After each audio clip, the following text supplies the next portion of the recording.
যে এটা বিল্ডিং বঙাইগাঁৱত বনাই থকা হৈছিল আৰু সেই বিল্ডিংটোৰ কোনো পাৰ্মিশ্যন নাছিলে মিউনিচিপালিটি বা কাণ্ট্ৰি প্লেনিং টাউন কাণ্ট্ৰি প্লেনিঙৰ কোনো পাৰ্মিশ্যন নোহোৱাকৈ বিল্ডিং এটা বনাইছিল সেই সময়ত এক্সিকিউটিভ অফিচাৰ আছিল ভাৰ্গৱ কলিতা তেখেতে লগে লগে ৱৰ্ক ষ্টপ নটিচ দিছিলে আৰু সেইমতে কামটো বন্ধ হৈ গৈছিলে কিন্তু তাৰ পিছতেই বঙাইগাঁৱত পৌৰপতি সুবোধ দাস ডাঙৰীয়া আহে আৰু তেখেতে ৰাজনৈতিকভাৱে পাৰ্মিশ্যন দিয়ে এতিয়া মই নাজানো অসমত এই ব্যৱস্থাটো আছেনে নাই কোনোবা পৌৰসভাত যে পৌৰপতিয়ে ৰাজনৈতিক পাৰ্মিশ্যন দিব পাৰে বিল্ডিং বনোৱাৰ কাৰণে গতিকে সেই ৰাজনৈতিক পাৰ্মিশ্যন পোৱাৰ পিছতেই সেই বিল্ডিং কণ্টিনিউ বনোৱা হ'ল তাৰপিছতে মই RTI মাৰিছিলোঁ RTI মাৰি সমগ্ৰ মই যি তথ্য পাতি আছিলে মই কালেক্ট কৰিছিলোঁ কালেক্ট কৰাৰ পিছত মই এক্সিকিউটিভ অফিচাৰ বৰ্তমান নতুনকৈ জইন কৰিছে তেখেতক কেইটামান লিখিতভাৱে প্ৰশ্ন কৰিছিলোঁ যে এই ধৰণৰ পাৰ্মিশ্যন লিগেল হয় নেকি অসমত এনেকুৱা ধৰণে এজন ৰাজনৈতিক ব্যক্তিয়ে পাৰ্মিশ্যন দিব পাৰে নেকি য'ত টেকনিকেল নলেজ নাথাকে টেকনিকেল টিম নাথাকে তেতিয়া তেওঁ মোক জনাইছিলে যে তেনেকুৱা ধৰণৰ পাৰ্মিশ্যন কোনো পধ্যেই বৈধ নহয়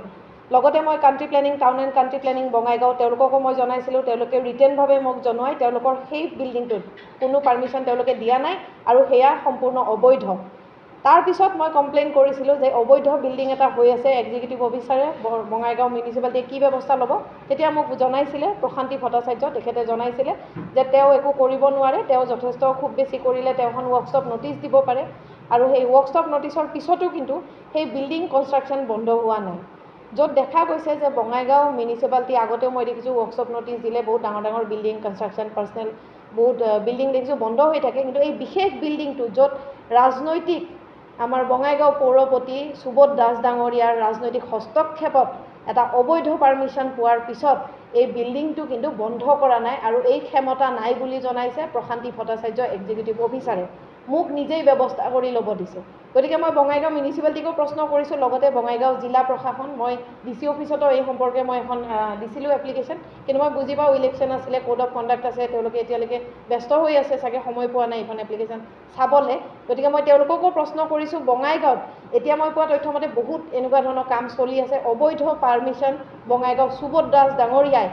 দি আছে কিহৰ গোপন বুজাবুজিত এই কাম কৰিবলৈ সাহস তেওঁ কৰিছে মই প্ৰশ্ন কৰিছোঁ আৰু তেওঁৰ কিমানখিনি নলেজ আছে এতিয়া মিউনিচিপালিটি বাই ৰুল এক্ট মতে পৌৰপতিৰ এই অধিকাৰ নাই গতিকে মই এইখিনিত সন্দেহ কৰিব লাগিব আমাৰ এক্সিকিউটিভ অফিচাৰ ডাঙৰীয়া বাইদেউকো যে তেখেতৰ যদি পাৱাৰ নাই তেতিয়াহ'লে এখন চকী ইমান ধুনীয়াকৈ শুৱনি কৰি কেনেকৈ আছে বঙাইগাঁও মিউনিচিপালিটিৰ এখন এক্সিকিউটিভ অফিচাৰৰ এখন চকী তেওঁৰ কোনো পাৱাৰ নাই বুলি মোক জনাইছে যে মই একো কৰিব নোৱাৰোঁ খুব বেছি মই ৱৰ্কশ্বপ নটিচ দিব পাৰোঁ গতিকে এতিয়া মই ৰাইজক প্ৰশ্ন কৰিছোঁ বঙাইগাঁও প্ৰশাসনে কি ব্যৱস্থা লৈ চাওঁ আৰু এনেকুৱা ধৰণৰ কিমানটা বঙাইগাঁৱত বিল্ডিং আছে য'ত এনেকুৱা ধৰণে ৰাজনৈতিক পাৰ্মিশ্যন পাইছে আৰু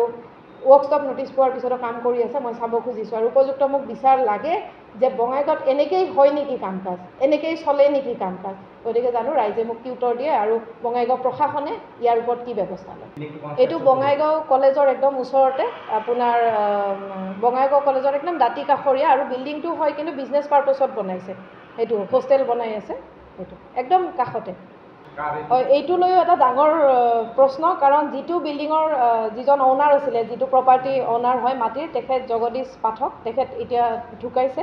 আৰু আটাইতকৈ ডাঙৰ কথা যে জালিয়াতিটো সেইখিনিতে বিল্ডিং পাৰ্মিশ্যনৰ যিখন আমি ড্ৰয়িং বনাওঁ যেতিয়া আমি বিল্ডিং পাৰ্মিশ্যন লওঁ চাইন কৰিব লাগে মাটিৰ মালিকে সেই মাটিৰ মালিকে চাইনটো কৰা নাই তেওঁৰ অসুস্থ অৱস্থা বা তেওঁৰ এলজাইমাৰ পেচেণ্ট আছিলে তেখেতৰ সুবিধা লৈ তেওঁৰ পুত্ৰ জিতুল পাঠকে সেই চাইন নিজে কৰিছে যিটো ইতিমধ্যে ফৰেনচিকত প্ৰুফ হোৱাৰ পিছত চাৰ্জশ্বিট দাখিল কৰিছে কোৰ্টত কেছ আৰম্ভ হৈছে PRC কেছ ফাইল হৈছে য'ত অলৰেডি প্ৰুফ কৰা হৈছে যে ছিগনেচাৰটো জালি হয় আৰু সেইখিনি জনাৰ পিছতো পৌৰপতিক মই জনোৱাৰ পিছত তেখেতে মোক ওলটাকৈ কেছ ফাইল কৰিছে তেখেতক মিউনিচিপালিটি অফিচত গৈ সুবোধ দাস ডাঙৰীয়াক মই গালি গালাজ কৰা বুলি কিন্তু মই আচলতে প্ৰশ্ন কৰিছিলোঁ যে আপুনি চব জনাৰ পিছতো এটা অবৈধ বিল্ডিঙত য'ত চাইনটো অৰিজিনেল মালিকে কৰা নাই আপুনি কি ব্যৱস্থা ল'ব গতিকে সেই বিষয়ে তেওঁ মোক ওলটাকৈ মোৰ এগেইনষ্টত কেছ ফাইল কৰিছিলে যিটো সম্পূৰ্ণ অযুক্তিকৰ